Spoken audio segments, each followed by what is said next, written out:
Apparently, Giannis might be in the worst situation in the league. Karl Anthony Towns on the move out of Minnesota. Developing story here on SportsCenter. The New York Knicks and Minnesota are finalizing a trade involving Julius Randle and Dante DiVincenzo, along with the first-round draft pick for Karl Anthony Towns. Jay, blockbuster deal that lands the Milwaukee Bucks and Giannis Antetokounmpo, All-NBA guard Damian Lillard. It's a 3-team trade that brings Lillard to the Bucks. All right, man. I didn't really want to make this video because Giannis is truly one of my favorite players to root for.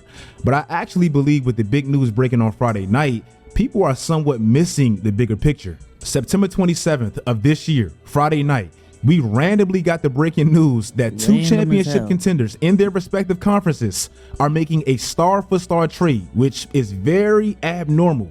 Dante DiVincenzo and Julius Randle for Karl Anthony Towns. Now, in my opinion, this trade makes no sense on the basketball court for Minnesota unless Julius Randle buys all the way in to the role Naz Reid had last year, winning Sixth Man of the Year. And I think he could thrive in that.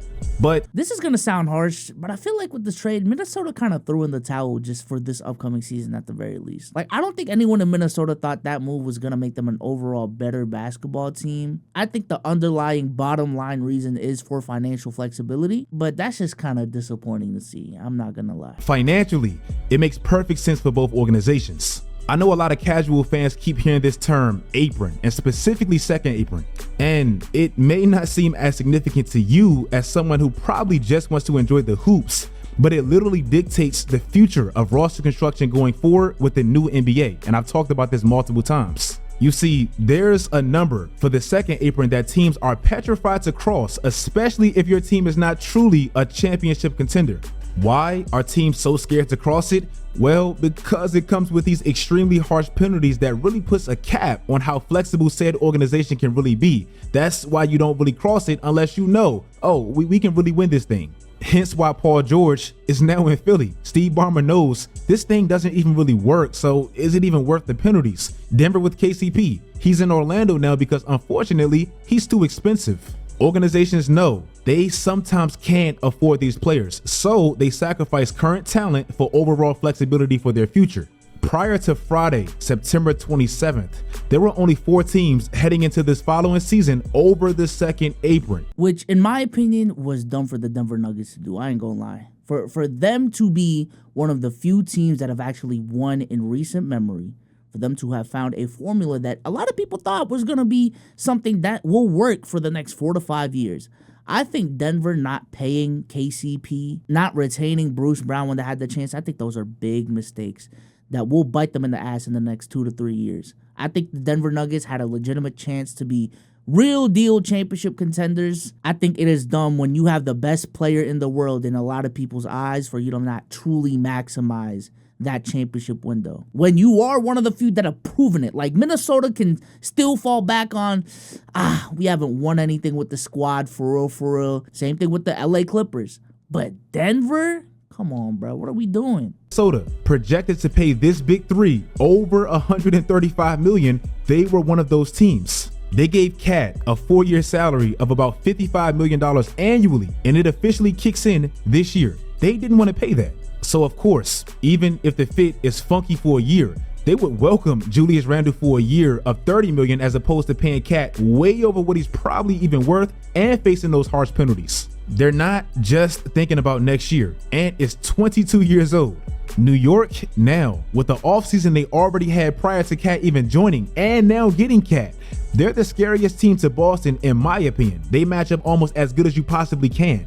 Now, how does this tie all the way back to Milwaukee and specifically Giannis? September 27th of last year, they made this trade really based off of these comments by Giannis a month prior to the deal even taking place, and I quote, "Next summer, it would make more sense for both parties, and even then, I still don't know. I would not be able to be the best version of myself if I don't know everyone's on the same page. Everyone's going for a championship. Everyone's going to sacrifice time away from their families like I do. If I don't feel that, I'm not signing." Damn. A month later, out of nowhere, kind of like this last trade, Milwaukee went and stole Dame. Giannis eventually signed that extension early that he said he wouldn't, and he may have put himself in the worst situation of any superstar playing, and I don't even know if it's close. I think there's definitely other stars in the league that can make a case that they're in worse situations. Steph Curry comes to mind. I would say KD is in that conversation as well, low-key. But nevertheless, Giannis is definitely up there, though. I think the best player in the world is the person that is the last man standing. You know, is the person that takes his team to the finish line, and helps them win the game. You know, win games and Tatum? become champion. 2 years ago when we did that, yeah, you know, when I was sleeping in my bed, you know, I was like, yeah, maybe I'm the best player in the world, you know.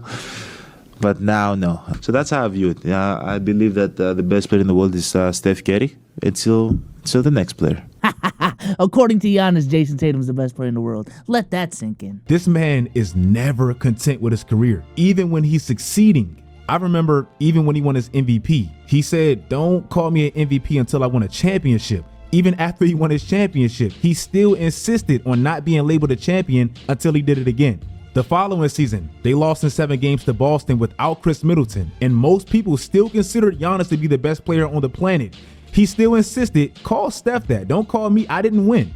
This man has been very consistent on never being content with even his own respected status, and he applies that exact same pressure to his team. That I have to respect. I don't know if people quite understand this, but superstars, legends, they can easily have time periods in their careers where they waste pivotal years of their primes with the wrong organization. Look at his teammate. Think about it like this. Giannis won his championship at 27 years old, and this December, he'll be 30. It's not old, but it's obviously not young. And Giannis plays a very physical style of basketball, and he hasn't been the healthiest since winning that championship 3 years ago. The following 3 seasons, post winning that championship, Giannis is 7-8 in the playoffs, and obviously it's not all his fault, but he hasn't even played second round basketball in 2 years. As dominant. Can't say I'm glad, because I'm definitely not glad that Giannis keeps on getting injured. But yeah, that has been a growing concern of mine with Giannis is, these injuries are happening a lot more recently than not. And at some point, with all the crap we give Kawhi and Joel Embiid for not showing up in the playoffs for injury reasons, we may have to look at Giannis, man. As can be, almost underratedly dominant. It's like we take him for granted. But those prime years, they can go by fast. Kobe Bryant post Shaq, he kind of had a similar 3-year span to Giannis. Literally had the best 3-year window of his career stat-wise, but his team couldn't quite get over that hump, and he put pressure on his organization because of it. Kevin Garnett, at 27 years old, he didn't win a championship like Giannis, but he did win an MVP and made a conference finals. The following 3 years with Minnesota, he still played great, but they were pretty much wasted years because they did nothing. He did ultimately end up winning a championship with Boston, but that was the latter years of his career, and he was like 31 years old. Obviously, it worked out well for those two, but it doesn't always end that way, and that's exactly why I'm very worried about Giannis. I told you, prior to Friday, there were 4 teams going into next year above the second apron. Well, now there's 3.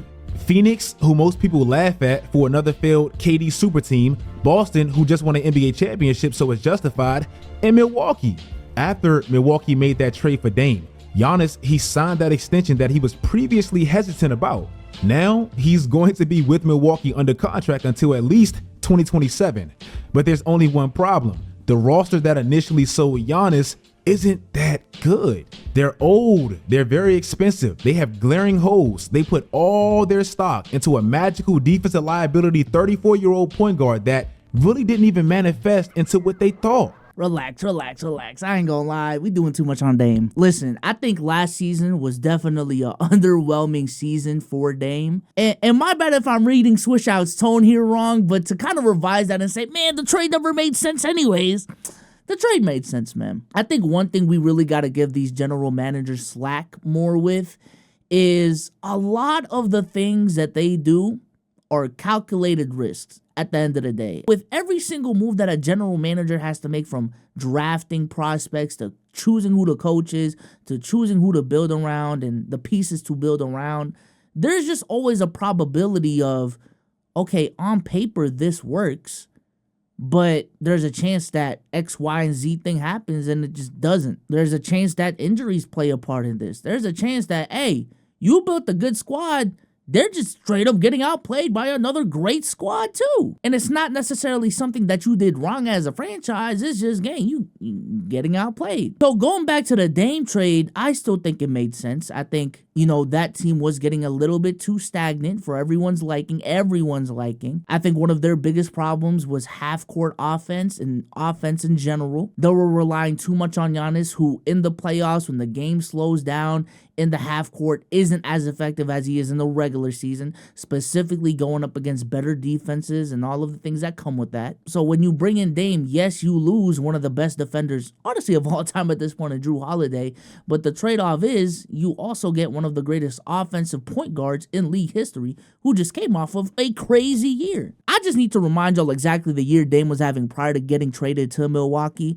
We're looking at 32 points a game, 7 assists, 5 rebounds on 46, 37, 91 splits, All-NBA third team. I'm looking at the stretch right here. This is a 17-game stretch where Dame was averaging 39 points a game on 50, 40, 90 shooting with 6 assists and 5 rebounds. Like, that is the type of season Dame was having. That is the type of player that excited a lot of us into thinking that the Milwaukee Bucks have arguably the best duo in the league. So are there bigger questions when it comes to this team moving forward outside of the Dame trade? Yes, absolutely. But when it comes to just the Dame trade, one more season. If Dame regresses for another season and stays at that 23, 24 points a game with mid-efficiency for his standards, especially playing alongside Giannis, then yeah, we can have those conversations. But not too much, man. Not too much. Even if he does, I don't even think it's enough because the East got way better. They struggled significantly last year, and Philly was down last year because James Harden left, and Joel Embiid, the MVP, was gone basically the majority of the year. Well, now Paul George is possibly their third option. They're going to be better. The Knicks, it feels like their 2024 resolution was to build a team to mirror Boston. Look at all the moves they made in 2024 alone. And Boston, they lost nothing, and psychologically they finally got over that championship hump, and they've been disrespected all summer. They're going to come back with urgency. It literally feels like everyone got better except Milwaukee. And then directly after the Cat news broke, which is ultimately bad for Milwaukee because that's more competition in the East, they got direct bad news for their team. Chris Middleton has not been the same since injuring that knee in 2022. I'm sorry, he just hasn't. It's a tough injury to come back from, and he really hasn't. Chris, since that injury, he's played in 88 games. Out of those 88 games, do you know how many games he's even played 30 minutes? 31 games. The Bucks, they've really been nursing him back off that knee injury for about 2 years now. Then it comes out on Saturday. Chris Middleton has still yet to be cleared to play 5-on-5 action because he had surgeries on both ankles this offseason. Bro, that sounds terrible. Last offseason, they just gave Chris Middleton a $100 million contract. One of the biggest reasons they're even over that second apron and they have zero flexibility is obviously Dame and Giannis. They take up a lot of their money, and that's why that pairing has to work. It literally has to. But also Chris Middleton and Brook Lopez. They probably mistakenly show loyalty to that previous championship core, excluding Jrue Holiday, which was obviously a mistake. And this is what it looks like. So now Chris Middleton, who's still taking up a sizable amount of your cap, it's not like he's making $15 million a year. He has another lower extremity injury, 2 surgeries to both feet, and we don't even know when he's coming back or what he's going to look like when he comes back. And they need him. That's a very thin team. This experiment is also new. Dame just got there. They have a new coach. I mean, it just seems like everything is off. It seems like Giannis finds himself in the worst situation of any superstar, especially any superstar of that magnitude. You possibly could say Steph, but Steph is a made man. Giannis has a lot of meat left on that bone. Pause. The bad part about it, I don't even know if he can blame anyone because every move they made, or at least specifically last September 27th, was to make him happy, and it just hasn't quite worked out. Yeah, I think that last part is ultimately what it is, bro. Like, I think we underestimate at this point just the fact that, one team every single year wins a championship. Like, I know that sounds crazy, but specifically in the parity era, I think as NBA fans, we like to hype up every single player to be this thing, every single team to be this great team. But at the end of the year, only one team comes out on top. At the end of the year, only 2 teams make it to the NBA Finals. Out of a league where there's probably, 8, 10 teams really trying to, at the very least, make it to the finals, if not really win a championship. Like, a lot of these things sound good on paper, but the dice really has to roll your way. And I think for Giannis, these last couple of years, they just haven't. And moving forward with the aging pieces that they got, the dice don't look like it's going to favor Giannis as well. But with that being said, shout out to Swish Out for the video. Links to Swish Out video will be in the description down below. And I'm going to catch you on the next one. Peace.